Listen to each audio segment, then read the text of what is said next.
Buenas noches. ¿Qué seudónimo quieres que utilicemos al principio de la conversación? Ray Doriva, el hermano analfabeto de Ray Loriga.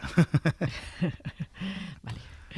Arrancamos en el mar, nos vamos a despedir después en un faro. Os pregunto siempre qué relación tenéis con el mar. ¿Cuál es la tuya? ¿Cuál es mi relación? Pues yo soy marino, marítimo, ¿no? Vivo en un pueblo de costa, vivo en una ciudad, nací en una ciudad de costa, y el mar ha estado relacionado con mi vida siempre, más en los veranos, ¿no? Sobre todo cuando era un niño, pero ya de adolescente, cuando estaba muy atormentado, me escapaba al mar, ¿no? Algún acantilado, alguna montaña en la que se veía el océano Atlántico, ¿no? Uh-huh. Y bueno, siempre me he considerado no soy un marinero, digamos, no es lo mío, pero el mar está muy ligado a mi vida y a mi estado de ánimo, ¿no? Tampoco soy de esos gallegos que dicen no podría vivir en Madrid porque no hay mar, me refiero, no soy tan dependiente del mar, ¿no? Pero sí es cierto que ha estado ligado a mi vida todo el rato, y de hecho, pues cuando hace buen tiempo y no llueve, pues por lo menos 2 o 3 días a la semana me voy a dar un paseo a la playa y a caminar con la perra. Vale, te voy a ir poniendo algunos sonidos, hacemos un recorrido desde la orilla del mar hasta el faro. Algunos sonidos que van formando parte de tu vida. Creo que igual uno de los primeros, aunque quizá no eres muy consciente, puede ser este.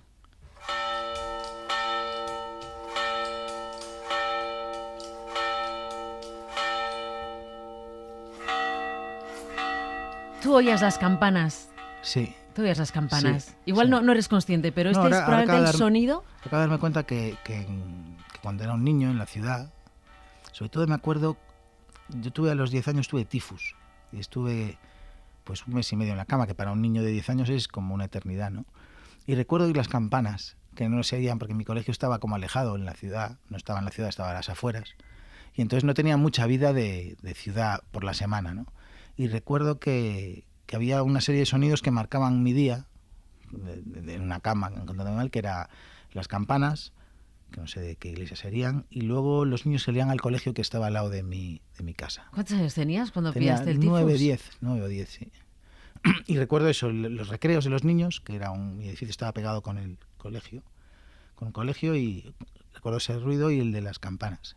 ¿Qué cosa? Pero no había pensado en ello hasta ahora. ¿Qué cosa? ¿Sabes? Estando en la cama siendo un niño y el tiempo lo marca las campanas y el ruido de los demás en el colegio. Además, cuando salían al recreo, entiendo, cuando entraban. No había tele durante el día, no existía todavía eso, ¿no? La tele empezaba había un telediario a la hora de comer, y luego había, pues a partir de las 6:30 sería. Exacto, la tele no se ponía que a por veces las creías mañanas que iba a haber casas. dibujos y te ponían toros, que era una bajona. Entonces mi vida dependía de un programador de televisión que me hacía feliz o me amargaba el día. O sea, me he subido en la cama siendo un niño, eso claro, es una eternidad. Claro, es larguísimo. Es una eternidad. Sí. Vale, tengo otro sonido, no sé si en Nochebuena tu padre cantaba esta canción, lo has citado en un montón de entrevistas, esta de Paco Ibáñez.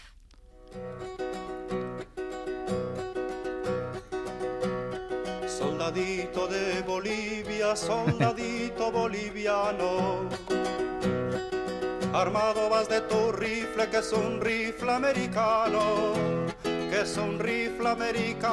soldadito de Bolivia, que es un rifle americano. Te lo dio el señor Barrientos, soldadito boliviano. ¿Dónde se va tu cabeza al escucharla? Pues a la casa de mi abuela. De mi abuela Elvira, que vivía en la travesía de Vigo, en las Traviesas en Vigo, enfrente del Instituto Femenino, y ahí íbamos la familia de mi padre a pasar las Nochebuenas con mis cientos de miles de primos, y mi padre cantaba el soledito boliviano. ¿Y cantaba esta? Sí. Qué cosa, ¿no? Sí. ¿Y tú tienes recuerdo musical de esos encuentros con familia? Porque la verdad que en Galicia se canta mucho. Se canta en las cenas, se canta en las comidas, o sea, se canta mucho cuando se junta la familia. ¿Tú tienes ese recuerdo? Sí, porque a mi padre le encantaba tocar la guitarra. Luego descubrí que tocaba fatal. Lo descubrí cuando aprendí a tocar, me di cuenta que se sabía solo los primeros acordes de las canciones. Y como todo el mundo empezaba a cantar, después daba igual el acorde que tocara, porque no se oía la guitarra, solo se oía el ringui, ringui, ringui, ¿no? Y él cantaba cantaba de Perales, cantaba de muchas de Paco Ibáñez, sí. De Paco Ibáñez. Sí. Pero ¿tienes ese recuerdo de la familia entera cantando algo, canciones gallegas? O sea, porque eso hay algunas familias nunca que lo fueron tuvieron. de canciones gallegas, ¿no? Eran un poco más las que se sabía mi padre, que era un poco carota. y tiraba las que sabía, ¿no? Y se marchó en su barco, le llamó Libertad. Entonces ya todos arrancaban a cantar, una parte de la familia, porque es una familia muy, muy, muy grande. Sí. Oye, ¿alguna vez has dicho que Perales es uno de tus ídolos? Hombre, es un compositor absolutamente alucinante. Sí, sí, es de un nivel y de una finura componiendo que ya me gustaría a mí. Y también un poco su vida, ¿no? Que haya sido tan discreto, que haya sabido retirarse a tiempo, alguien tan exitoso, autor de canciones que han dado la vuelta al mundo, y en cambio ha sido tan discreto con su vida personal. Yo creo que también es una especie de referente en eso, Perales, para mucha gente, para muchos músicos que entienden que el éxito también puede ser un éxito discreto. Bueno, es que realmente antes la figura del autor era alguien que vivía muy bien. Mira Manuel Alejandro o mira ese tipo de autores, no necesitaban hacer conciertos para ganar un montón de pasta, ¿no? Y Perales era un compositor, pues, de los más top que ha habido en España, claramente, ¿no? Y luego yo creo que, o sea, no sé mucho de por qué él empezó a cantar o dejó de cantar, pero yo creo que él empezó a cantar después de haber escrito canciones, tengo la sensación, ¿no? Y luego él tampoco era un cantante con el carisma de Rafael o de ciertos cantantes o de Julio Iglesias, ¿no? Que tenían como algo, él era como un tipo más normal, ¿no? Y sin embargo creo que hizo una carrera muy buena y además demostró cuáles eran las suyas, ¿no? Me gustaría, un día tengo que estudiar a ver qué de las canciones que él toca, cuáles habían cantado otros antes, o cuáles las cogió él porque no se las pillaba nadie. Sí, ves verdad esto que dices, era un tipo normal, o sea, no era el seductor, no era el gamberro, no era el callejero, no era el vicioso, era un tipo normal, ¿no? Sí. Era el tipo normal, que hacía canciones increíbles y que además normalizaba el amor y lo hacía como un poco, lo democratizaba, hacía que todos pudieran sentir esa historia, no hacía falta ser un Latin lover para vivir su historia de amor, ni de una clase social especial tampoco, ¿no? Porque yo creo que, por ejemplo, Julio Iglesias era una cosa un poco más clasista, me da la sensación, ¿no? Que gustaba mucho más en ciertas clases pudientes. Bueno, te voy a poner un sonido que te va a sorprender mucho, pero yo creo que también tiene que ver algo con tu vida. Tiene que ver todo con mi vida. Todo.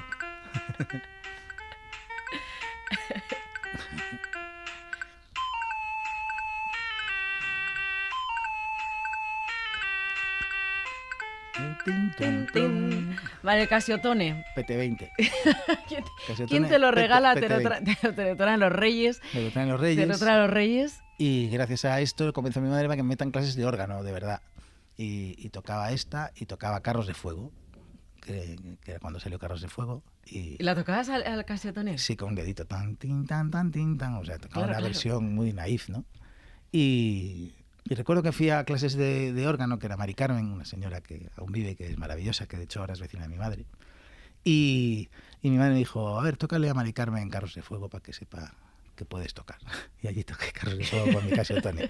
Le di muy duro al Casiotone, di la chapa con él, mucho tiempo. Y luego ya con los años me regalaron un órgano, que aún lo tengo, aún lo conservo. ¿Aún conservas ese órgano? Un órgano Yamaha maravilloso, que lo tengo en el estudio. Tú tenías una profesora de lengua, Amparo. Sí. Que esta mujer te enseñó, o tú con ella aprendiste un poco la importancia que tenían las letras, o sea, las letras, ¿sí? No sé si de las canciones, de los poemas o de qué. Los cuentos. De los cuentos. De las historias, sí. Las historias, era una profesora muy apasionada, tenía una mala hostia increíble también, y se murió hace unos años. Me enteré y me dio pena porque me hubiera gustado visitarla, ¿no? Y recuerdo que ella nos hacía escribir cuentos y luego se daba un premio a alguien. Recuerdo haber ganado alguna vez con el premio, ¿no? Y luego, pues recuerdo que nos metió en Cortázar de repente, en los cropios y famas y toda esa cosa, y nos leía cuentos. Era una tía bastante flipante. ¿Qué hubiera pasado si hubieras tenido oportunidad de ir a verla? ¿Qué le hubieras dicho? Pues no sé, le hubiera dado un beso y le hubiera dicho que muchas gracias. Y le habrías dicho, ya sabes que escribo canciones. Bueno, me ha pasado encontrarme algunas profesoras de lengua y yo suspendía siempre por la letra. Tenía muy mala letra, ¿no? Y de hecho mi amigo, por la caligrafía. Sí, mi amigo Gus, es mi mejor amigo desde los 3 años, pues yo vivía en el 6º y en el 7º, y su madre me daba clase y me metía caña con la letra, ¿no? Y recuerdo cuando Gus se casó, y yo tendría pues 30 años, Y recuerdo que estaban casi todas mis profes de lengua de muchos años allí.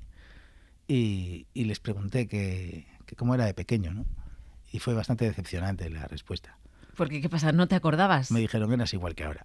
Y yo pensaba que había avanzado Mejorado. muchísimo, sí, que había evolucionado de alguna manera. Y me dijeron que no, que era igual de pesado. Y luego a Marina, la madre de Gus, le dije, "Joder, mira Marina, yo con esta mala letra y ahora de lo que más gano dinero es de escribir letras". Y me dijo, ahora da igual, Iván. Ahora ya eres mayor, da igual si tienes una caligrafía horrible. Y fue muy gracioso porque eso, esperaba que me dijeran, has avanzado muchísimo, eres otra persona. Pero en realidad eso es bueno, ¿no? Que sigamos siendo niños. Yo creo que sí. Pero bueno, en ese momento supongo que a los 30 te gusta pensar que has madurado desde los 12. A ver, has dicho Iván, ¿por qué Iván Ferreiro se ha puesto Ray Doriva? Bueno, era una broma que teníamos mi hermano y yo, que tenía que ver, o sea, realmente a veces las bromas son tan absurdas que contadas no son muy graciosas, ¿no? Pero teníamos una forma de hablar en la que nos llamábamos Rey, muy bien Rey, y fuimos evolucionándolo a Ray, ¿no? Y luego a mi hermano le encantaba Ray Loriga, y a mí también me gustan mucho los libros de Ray, y empezamos a inventarnos un personaje que era Ray Doriva, que era un músico portugués, y entonces luego montamos unos conciertos que eran Ray Doriva y As Ferreiro, que era todo un juego de palabras. As Ferreiro éramos Amaro y yo, que éramos las hermanas Ferreiro, que en inglés sería The Smiths, ¿no? Éramos los Smith. Y hacíamos unos shows donde nos poníamos como un delantal de la limpieza, y él era Tamara y yo era Ivonne, y tocábamos versiones, y tocábamos con Ray Doriva, al que le hicimos una biografía alucinante donde Ray había estado en toda la historia de la música, ¿no? Había estado, pues, fue el que animó a los Beatles a hacer canciones, el que ayudó a Lou Reed a escribir Walk on the Wild Side, había estado en todo, ¿no? Pero luego Ray no le había gustado mucho ser famoso y había decidido borrar su estela. Entonces volví a los escenarios con las hermanas Ferreiro y tocábamos en un bar de Vigo. Pero él nunca estaba, él claro. Nunca venía. El concierto era estaba, como que le estabais esperando. Hola, somos Ray Doriva Ferreiro. Y él no venía nunca. Ray no ha podido venir, ¿no? Y decidimos que tocaba un violín azul también, íbamos inventándonos chorradas, ¿no? Y Ray me cae muy bien. Él lo sabe esa historia, claro, ¿cómo no lo va a saber? Ray lo sabe todo. Está esperando para escribir la novela de las hermanas Smith. Las hermanas Smith, pero a mí me parece que el mundo de la ficción es un mundo muy divertido y muy... Yo no sé si supongo que si fuera de algún movimiento artístico sería surrealista, ¿no? Me gusta el surrealismo, me gusta mezclar la realidad y la ficción. Y muchas veces cuando tengo una conversación, mi cabeza tiene otra donde las cosas se van de madre todo el rato. Me gusta disociarme. Y el hecho de que Ray existiera, llegó un momento que lo teníamos muy en cuenta, Ray para todo. Y a la hora de tomar ciertas decisiones, decimos, ¿qué habría hecho Ray? O sea, y a partir de ahí tomamos algunas decisiones. Sí, es vuestro amigo imaginario. Sí. Sí, sí. Tener un amigo imaginario a los 35 años está muy bien. Está muy bien. Y luego que sea el mismo, el tuyo y el de tu hermano. Sí. Eso también está muy bien. Sí. Bueno, Iván, he traído un directo de... Yo creo que esto es el del año 92, cuando en Código de Barras... Ostras. Es que esa historia es bastante chula. O sea, es ya con piratas, ¿no? Sí. Y entonces ibais a hacer un concierto en este Código de Barras, en el CDB, regaláis un montón de invitaciones a la gente, miles. 32.000. 32.000 invitaciones, porque iba a ir alguien de una discográfica. Sí. Total, el local se llena. ¿Qué aforo tendría? Pues no sé cuánto tendría el Código de Barras. Era como un after, ¿no? El que ibas a las 3 de la mañana o a las 4. Claro, abarrotado. Sí. Abarrotado. Y entonces creo que arrancáis el concierto así, creo.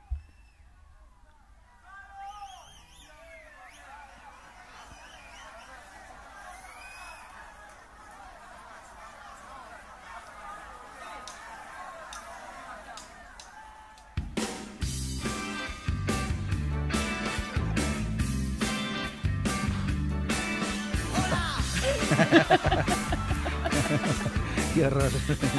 ¿Qué pasó en este garito? ¿Qué pasó? O sea, de repente supuso el principio de tu trayectoria musical en serio, o sea, con una discográfica. ¿Qué fue lo que pasó en el Código de Barras? Bueno, habíamos encontrado una manager y un productor en Vigo y habíamos hecho unas canciones y las habíamos presentado en Warner. Entonces decidieron que venían a a vernos. Este concierto fue después, realmente. Este fue una réplica del que habíamos hecho la otra vez, ¿no? Y teníamos como maquetas, teníamos como, yo qué sé, a lo mejor 6 o 8 canciones, no recuerdo cuántas. Hicimos muchas cassettes y las regalamos con las invitaciones que ponía gira mundial, Londres, Madrid, Porriño, Mos, como poníamos como ciudades, Bombay, Tokio, Panchón, poníamos como pueblos de cerca y ciudades internacionales. Y era pues una tarjeta, es que la encontré el otro día en algún lado. Entonces me mudé de casa y encontré la entrada. O sea, como si fuerais una super banda. Como si fuéramos la con leche. gira mundial, Claro, efectivamente, claro. ¿no? Y No la te verdad- puedes perder el concierto Claro. en Vigo. Y se la colamos al público. Se la colamos. Y se la colamos al de Warner también. ¿Fueron tus padres a ese concierto? claro. ¿Fueron tus padres? ¿Y qué pensaron? Dirás, mis hijos... ¿Ya tocabas con Amaro? No, no estabas Amaro con llega mucho más tarde. Amaro llega cuando se deshace Piratas. Vale, y entonces llegan tus padres y dirán, a mi hijo le va a ir bien porque esto está lleno. No, mis padres no se lo creyeron mucho, ¿eh? Yo creo que mi madre, hasta que llenamos la sala Caracol, no empezó a ver que la cosa iba un poco por ahí.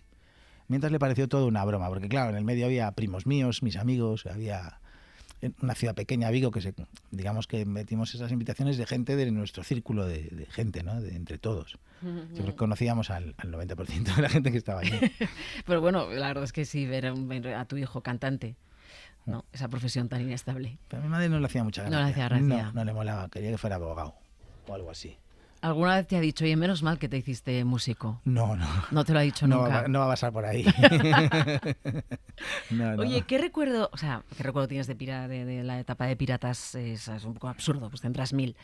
Pero ¿te dolió la separación? ¿Fue una separación que decidiste tú? No. O sea, corrieron ríos de tinta con aquella separación, ¿no? La verdad es que ya venía la cosa muy rara desde hacía un rato entre todos, ¿no? Y yo creo que, bueno, teníamos una relación un poco tóxica unos con otros, ¿no? También tiene que ver, yo creo, que éramos muy jóvenes, que nos vimos gestionar un montón de cosas que nos pasaban. Y tuvo un montón de éxito la banda, la verdad. No tanto. Pues lo no, parece. No, parece a posteriori, pero en su momento no había tanto, me refiero a... Yo qué sé, nos iba bien en Madrid, nos iba bien en Málaga. Había como ciudades donde la cosa iba bien, pero en Barcelona pues metíamos 500 personas. Eso sí, Madrid era cuando en la Riviera dejaban entrar a 3.500, entonces quedaba muy pintón todo aquello. Para la normativa hoy en día sería un poco bestia, ¿no? Pero no éramos un grupo que funcionara muy bien, ¿eh? Sí, teníamos gente que le gustaba mucho y además yo siempre digo esto, y es que aún no era la época de las redes. Probablemente si hubiera habido redes hubiéramos sabido a cuánta gente llegábamos, pero en esa época no sabías. De hecho, a veces un promotor no sabía, cuando te presentaba a una ciudad, no sabía si había mucha gente que oía eso en esa ciudad. Pero ¿vivíais de No. la banda? ¿Vivíais de...? Por temporadas. Yo vivía de poner copas en un bar. Ah, vale, o sea, no os daba para vivir. No, nos daba algún verano, o sea, yo de hecho ponía copas porque era la manera de no ir a trabajar y no dejar a nadie con un trabajo de responsabilidad. Entonces tenía mi amigo Vaquero, que tenía bares en Vigo, y entonces era Vaque, me daba trabajo, y cuando iba a tocar le decía, que este fin de semana este y este no vengo. Y no pasaba nada, porque tampoco era un buen camarero. Eras mejor músico que camarero, pero bueno, oye. Ninguna de las dos cosas lo hacía realmente bien. O sea, que fue una separación que no... Fue muy difícil, fue muy doloroso. No fue fácil. Y de hecho yo recuerdo en la reunión yo no... O sea, se hizo el concierto que está grabado, que es fin de la segunda parte, que es un directo que hay grabado en DVD y todo eso, y fue horrible, esa noche fue horroroso. Yo creo que nadie fue feliz ese día. Y volvimos de bajona y la siguiente reunión que hicimos fue para separarnos. Y yo recuerdo que fui el último en decir que nos íbamos. Llegó uno y dijo, yo me quiero ir. El otro dijo, yo también. Y dije, bueno. También es cierto que yo les dije, si os vais, luego no me vengáis con movidas, que queréis volver. Y ahí se acabó. Pero no, fue horrible. Y luego el vértigo, ¿no? Fue horrible, pero fue bastante liberador también. Es decir, a veces hay momentos que nos dan miedo en la vida, pero cuando pasan, de pronto también te quitas un peso de encima. Si rompes una cadena, ¿no? Sí. Que igual no eras consciente de que Y yo tenías. verme sin nada me sentó muy bien. Saber que tenía que volver a empezar a hacer todo. Fue cuando Montorrey iba con Amaro. Íbamos tan a muerte los dos que por lo menos tomábamos nuestras decisiones todo el tiempo. Porque lo malo de un grupo a veces es que la democracia no es justa en un grupo. Es decir, está guay ser amigos, todo eso, pero cuando tú estás teniendo que tomar decisiones que hay 4 tíos más que las toman y realmente no hay las mismas, no tienen el mismo sitio cada miembro de una banda, ¿no? Y yo, por ejemplo, al final me comía yo toda la promo, me la comía entera y bueno, pues que me comía más responsabilidades de alguna manera. Otros se comerían otras, ¿eh? No quiero decir que yo fuera más importante ni nada, ¿no? Pero creo que cada uno nos comíamos lo nuestro y no éramos muy conscientes de lo que le pasaba a los otros. ¿Tú alguna vez intuiste que Iván Ferreiro iba a darle completamente la vuelta? De hecho, hay mucha gente que no conoce Los Piratas, que solo conoce a Iván Ferreiro. ¿Tú eso eras consciente de que iba a pasar? No. ¿Y tuviste vértigo a la hora de montártelo solo con tu hermano, con ¿Sabes Amaro? qué pasa? Que yo llevar solo tu nombre. Es que yo desde el principio, desde que empecé, solo tenía el deseo de tener un oficio. O sea, no pensé nunca en el éxito de una forma concreta. Para mí el éxito era una cosa abstracta en la que yo vivía de hacer canciones. Y en Piratas, además, se hacía una apología concreta de tener un éxito de una manera determinada. Recuerdo cuando sacamos Ultrasónica que pusieron spots en la tele de años 80 y nos sentaba fatal, porque nos incomodaba, porque nos veíamos muy expuestos. Nunca me ha gustado especialmente la popularidad. Igual a los 20 tenía una idea, pero a los 24 se me había quitado ya. Y yo siempre he querido ser músico, no ser famoso. Que ahora oigo a gente que es, no, yo quería ser famoso. La fama no me interesa mucho. De hecho, creo que no es nada buena la fama. De hecho, ahora me arrepiento de no ser Daft Punk y haberme puesto un casco cuando tenía 20 años y que nadie supiera la cara que tengo. Entonces yo quería tener un trabajo. Y realmente cuando se separa Piratas, ya tengo un poco claro cómo funciona la industria, cómo funciona mi compañía de discos, cómo funcionan las giras. Y voy con las ideas muy claras. De hecho, el primer disco funcionó muy bien y funcionó de una manera que en Warner no trabajaban así, mi oficina no trabajaba así. Yo llegué ese día y dije, no, vamos a hacer esto así, son 10 canciones, van a estar grabadas de esta manera, pum, pum, lo tenía muy, muy claro. Porque me había comido 13 años de prueba-error y la mayor parte de los errores no eran del grupo, eran de una compañía que nos presentaba en emisoras de radio en las que no funcionábamos. Pues eso, yo hablo a veces yo le tengo un cariño muy grande a los 40 principales y Piratas sonábamos mucho, pero mientras que otros grupos sonaban en 40 principales y vendían discos, nosotros no vendíamos discos. Entonces yo cuando ya saqué mi disco dije, no lo presentéis en 40, no porque no quiera que lo pongan, sino porque estamos perdiendo el tiempo. Y porque era una época donde las compañías focalizaban todo en una serie de radios. Y yo recuerdo tenerlo muy claro y hacer las 10 canciones y decir... De hecho las grabé en una casa rural con Suso Saiz, porque sabía que no necesitaba ni irme a un estudio profesional ni nada. Sabía que tenía 10 buenas canciones, que hacía falta que fueran simples, que la letra funcionara bien, que contara cosas. Y de hecho monté una banda que Warner no quería, que era mi hermano, que acaba de licenciarse en Derecho y no había tocado en su vida, y me traje a Carlos Arancegui, que era el batería de Ubago en esa época, y todos, ¿pero cómo te llevas el de Ubago? Este tío toca increíble. ¿Y tu hermano? Pues mi hermano aprenderá a tocar, porque en el escenario se aprende. Iván, para lo de unas cuantas canciones con letras fáciles, no lo dirás por Turnedo. Fáciles no, me refiero. Vamos a escucharla. Esta canción es un himno para cientos de miles de personas. Es alucinante que la gente se sepa de la primera palabra a la última cuando es una canción sin estribillo y difícil de recordar. Pero un mensaje simple. Vete a la mierda.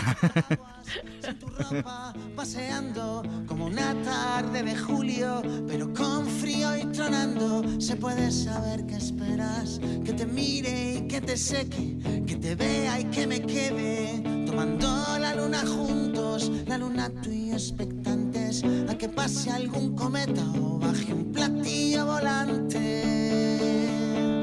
Y la playa llora y llora, y desde mi casa grito que aunque pienso en abrazarte, que aunque pienso en ir contigo, el doctor me recomienda que no me quite mi abrigo. Iván, tú la primera vez que en un concierto todo el mundo coreó esta canción de principio a fin, debiste flipar. ¿Cómo es posible? ¿Sabes cuando te digo que lo tenía claro? Yo recuerdo cuando Amaro llegó con la canción y grabamos la maqueta. Y al principio era un poco rara, pero a los 2 días tenía claro que era una canción imbatible. De hecho le hice un poco el lío a Warner, porque Warner tenían la manía de querer escuchar los discos, y yo cuando firmé con Warner era la época en que se gastaba mucha pasta en los discos, y yo me estaba dando cuenta de lo que estaba empezando a pasar en la industria, ¿no? Porque tal vez las compañías han ido un poco lejos, un poco retrasadas respecto a la realidad, ¿no? Sí, sí. Y entonces yo no les dejé escuchar nada. Y yo creo que como Piratas éramos un grupo muy problemático, creían que yo estaba loco y que iba a sacar una rayada horrible que no iba a entender nadie. Y yo sabía que tenía la canción. Porque la canción funciona muy bien. Y es una canción que la oyes 2 veces y te entra y habla de todo el mundo. Todos hemos estado un poco enfadados. Además, no es una canción en la que uno tenga razón necesariamente. Solo es un estado de ánimo, que lo convierte en algo más simple. Es un estado de ánimo, sí, no habla de filosofía, no es profunda en el sentido de tengo razón. No, tengo razón en cómo me siento. Y yo creo que Canciones para el tiempo y la distancia era un disco que hablaba de cómo se siente uno. Mira, yo me siento así. Y eso es imbatible. Y es de lo que van las canciones. Entonces yo sabía que la canción iba a ser un tiro. Sí, además creo que también rompía con Piratas de alguna manera la canción, ¿no? Y con cierta complejidad y cierta... Bueno, que nos liábamos un poco en Piratas. Para marcharse, ¿quién no tiene valor para marcharse? ¿Quién no tiene el valor para marcharse? ¿Quién prefiere quedarse y aguantar? Marcharse y aguantar. Iván Ferreiro, 35 años en la música. Se dice pronto. ¿Quién lo diría? 35 años. Bueno, 35 años y 55 años de vida, cosa que es impactante, ¿no? Siempre, cuando somos jóvenes, creemos que vamos a ser eternos y que vamos a ser jóvenes siempre. Y ahora pues ha llegado un momento en el que ya no soy joven. ¿Qué es lo mejor que te han dado estos 35 años? Bueno, muchas cosas. Yo considero que tengo una vida maravillosa y que he tenido mucha suerte. Me han pasado cosas, he tenido momentos horribles, como todo el mundo, ¿no? Pero no tan horribles. No he tenido la muerte muy cerca. Sí he tenido algunos amigos que han muerto, algunos familiares, pero a nivel de las cosas realmente dolorosas e inexplicables de la vida no he tenido tantos problemas, ¿no? Y bueno, realmente tú antes decías lo del éxito y todo eso. Yo flipo todos los días viendo la carrera que tengo. Tengo una carrera mucho mejor de lo que me imaginé nunca. Y además resulta que la realidad es mucho más bonita y mucho más profunda que la idea que tiene un niño de 16 años sobre qué es que te vaya bien en la música. Entonces, ¿qué me ha dado esta carrera? Pues me ha dado tener amigos alucinantes. Eso te iba a decir, tienes además muy buenos amigos músicos. He hecho muy buenos amigos y me siento una persona muy querida. Y luego en lo personal, pues tengo una mujer flipante, tengo unos hijos alucinantes, tengo unos hermanos alucinantes también, primos maravillosos, me rodean cosas muy buenas, ¿no? Y luego dentro de mi vida personal hay un montón de amigos que vienen de la música, que a los que además admiro mucho y que son gente con mucho talento. Y he cosechado muy buenas amistades, donde me siento pues muy querido. Creo que sentirse querido es muy importante en la vida. Nosotros te tenemos que dar las gracias por una canción que no es tuya, es de Juancho Márquez, pero en la que tú cantas y que tiene que ver con este programa. Entonces vamos a escuchar un poco, porque esta canción la hemos puesto tanto en nuestro programa que quiero que la escuchemos. Y ya le pregunté a Juancho, pero quiero preguntarte a ti también, cuando Juancho llegó con, no sé, la letra o no sé, ¿qué pensaste?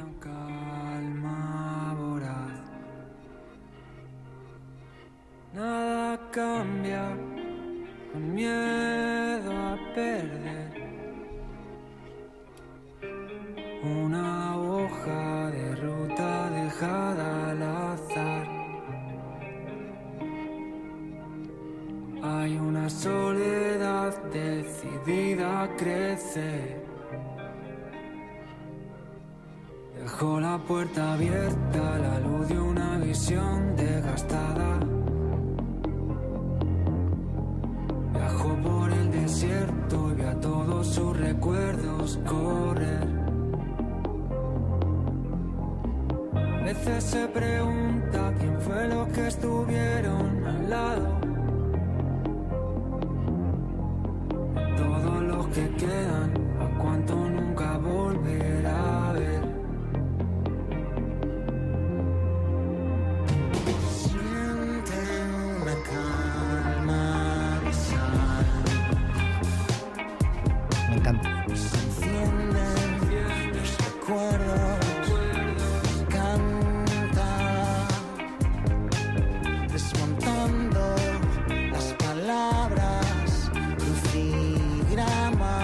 ¿Qué recuerdos te trae la canción?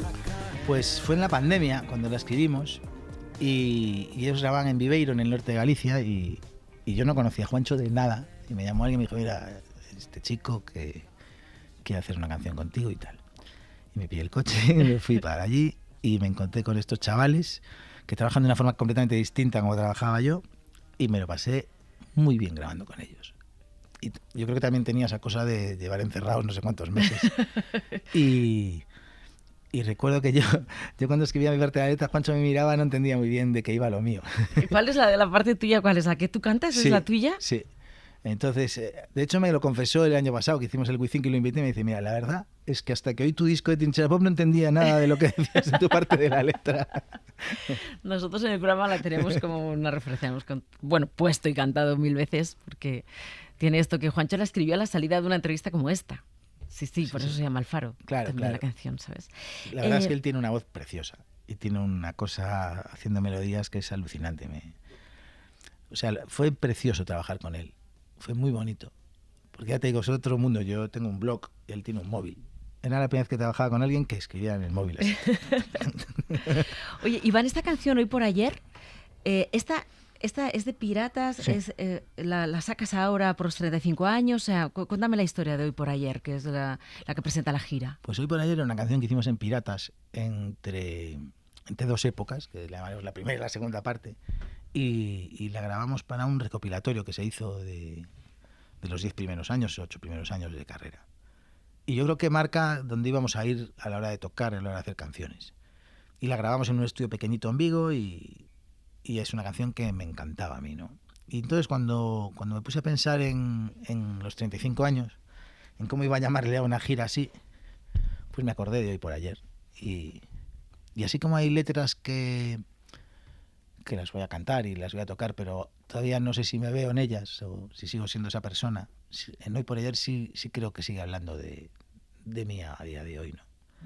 Y bueno, y el título era perfecto, Hoy por Ayer, ¿no? Total. Si tenemos que revisar el pasado, pues el pasado se ve bien desde el presente, ¿no? Vamos a escucharla.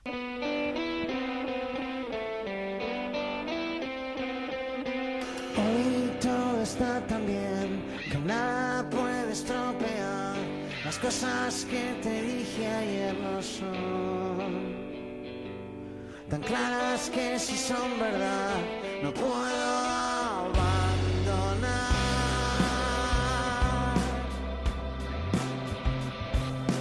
Hoy todo está tan bien que juego a no pensar. Siempre te voy a querer de verdad. Y sé que puedo contagiar a toda la ciudad sin hablar.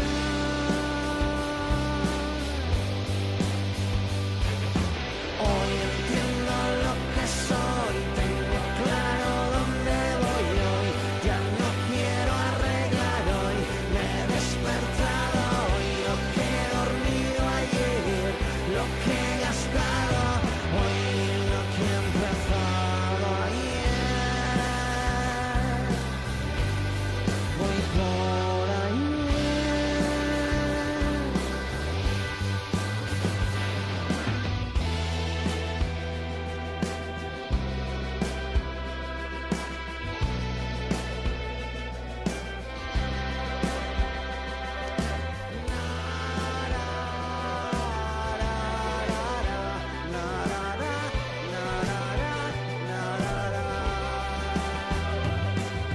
Hoy todo está tan bien que nada puede estropear. Las cosas que te dije ayer no son tan claras que si son verdad no puedo abandonar.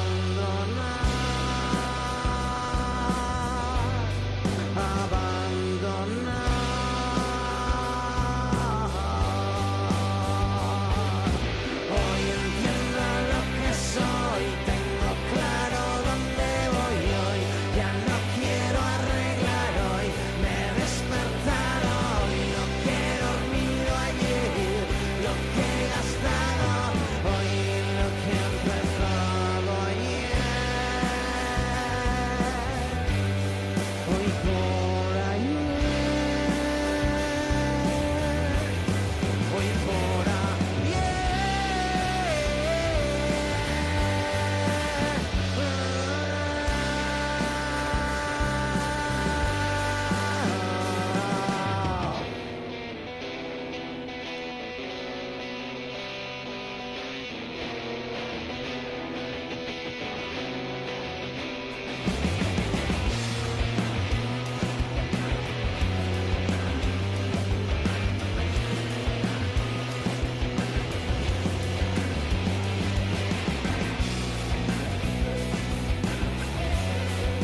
¿Quién te iba a decir hace 35 años que 35 años después la letra y la canción tendría el sentido que tiene ahora? Sí, porque bueno, yo creo que las canciones lo bueno que tienen es que cambian de sentido dependiendo de los años que tienen. Claro, porque que tienes, ¿no? ahora es como si lo hubieras hecho hoy. Entonces, esta tiene una chulería especial que aún mantengo.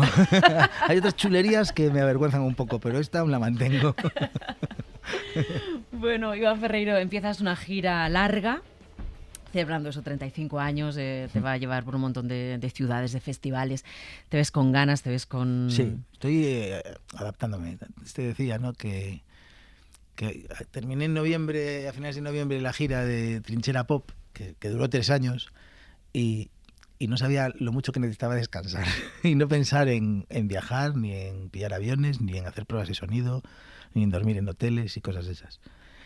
Hace 2 o 3 semanas hice el repertorio, ya lo tengo en una lista, no voy a desvelar nada. No te voy a preguntar. Y ya empezaron a entrarme ganas. Sí. Y la parte yonki que tengo de tocar, ¿no? Claro, que reniego cuando dejo de tocar, no quiero tocar nunca más. Nunca más. Yo quiero quedarme en mi casa. Y pasan 2 meses y ya quiero irme a tocar. Sí. Bueno, vamos a despedirnos. Me gustaría que estuvieras en un faro, me dijeras con quién te gustaría estar, encontrarte, reencontrarte, solo. ¿Y qué música estaría sonando? ¿Puede ser tuya o una canción tuya o puede ser cualquier otro tema? Bueno, a mí en un faro me gustaría estar con mi mujer, con Noa, que es con una persona con la que disfruto mucho del tiempo y que nos entendemos muy bien y estamos muy a gusto juntos. Y pondría la música que pongo normalmente en casa, que es a Sakamoto. Pondría o Back to the Basics de Sakamoto, que es solo de piano, o 1996, que es con piano, violonchelo y violín. Que son 2 discos que me encantan y que me hacen sentirme protegido, ¿sabes? Cuando suenan me siento bien, me dan calma. De hecho, el Back to the Basics de Sakamoto tiene una canción que se llama Energy Flow, a piano, que cuando tenía ansiedad, que yo todavía no sabía que eso era la ansiedad, tardé años en ponerle nombre, era la única canción que si la respiraba, digamos, que si iba respirando con las notas, me podía llegar a relajarme. Esta que suena así. Y hacía...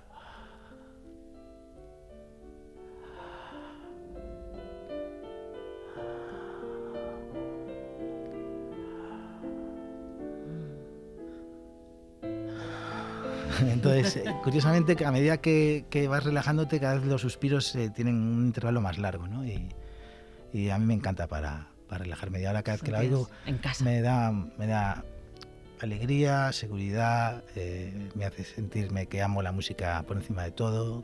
Me parece espectacular. Iván Ferreiro, muchas gracias por este rato de conversación. A ti, un placer. Muchas gracias.